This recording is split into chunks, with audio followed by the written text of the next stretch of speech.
വലിയ ആളുകളെ വെച്ച് പ്രൊമോഷൻ ചെയ്യാമെന്ന്. ഇപ്പോൾ ബ്രാൻഡാക്കിയിട്ട് കൊണ്ടുപോകാൻ വലിയ ആളുകളൊക്കെ നമ്മൾ കോണ്ടാക്ട് ചെയ്തു. കേരളത്തിൽ തന്നെ അത്യാവശ്യം ആക്ടേഴ്സ്. അപ്പോൾ അവരൊക്കെ വൻ എമൗണ്ടുകളാണ്, 1 crore 2 crore. പിന്നെ അത് മാർക്കറ്റ് ചെയ്യാൻ വലിയൊരു എമൗണ്ട്. അപ്പോൾ അത് ഞാൻ വിചാരിച്ചു ഇത് സാധാരണ ആളുകളാണ് യൂസ് ചെയ്യുന്നത്, അപ്പോൾ അവർക്ക് എന്തെങ്കിലും കൊടുത്താലോ എന്ന് വിചാരിച്ചു. അങ്ങനെ ഞാൻ എന്ത് ചെയ്ത്, അപ്പോൾ ഇവിടെ ഗീവ് അവേ സ്റ്റാർട്ട് ചെയ്ത് നടക്കുകയാണ്. ആ സമയത്ത് ഒരു ഐഫോൺ 2 ഐഫോണൊക്കെ.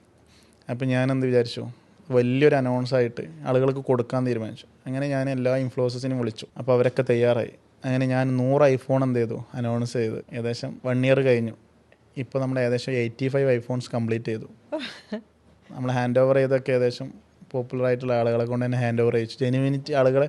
അപ്പോൾ അങ്ങനെ നമുക്ക് ഏകദേശം ഒരു 1 lakh above യൂസേഴ്സ് എന്ത് ചെയ്തിട്ടുണ്ട് ഈ ഐഫോൺ അനൗൺസ് ചെയ്തതിന് ശേഷം. അപ്പോൾ നമ്മൾ കൊടുത്താൽ ഇങ്ങോട്ടുണ്ടാവും കിട്ടും എന്നുള്ള ആ റിസൾട്ട് കിട്ടി. കാരണം നമ്മൾ ഫസ്റ്റ് അനൗൺസ് ചെയ്ത് ഫസ്റ്റ് 100 ഐഫോണിൽ ഫസ്റ്റ് ഐഫോൺ വിത്തിൻ 3 days കൊണ്ട് കൊടുക്കുമെന്ന് പറഞ്ഞപ്പോഴേക്കും നമുക്ക് 10,000 ഡൗൺലോഡ്സ് 3 ദിവസം കൊണ്ട് എന്ത് ചെയ്ത് കയറി.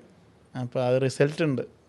അല്ല, നിങ്ങൾ ആ ഒരു അത്ര വലിയ ആക്ടേഴ്സിനെയും ബ്രാൻഡിനെയും കൊണ്ടുവന്നാൽ നിങ്ങൾക്ക് ഇത്രയും ഡൗൺലോഡ്സ് ഉണ്ടാവാൻ ഇല്ല, യൂസേഴ്സിനും കിട്ടി. ആ പൈസ നിങ്ങൾക്ക് ഇതിനായിട്ടുമില്ല.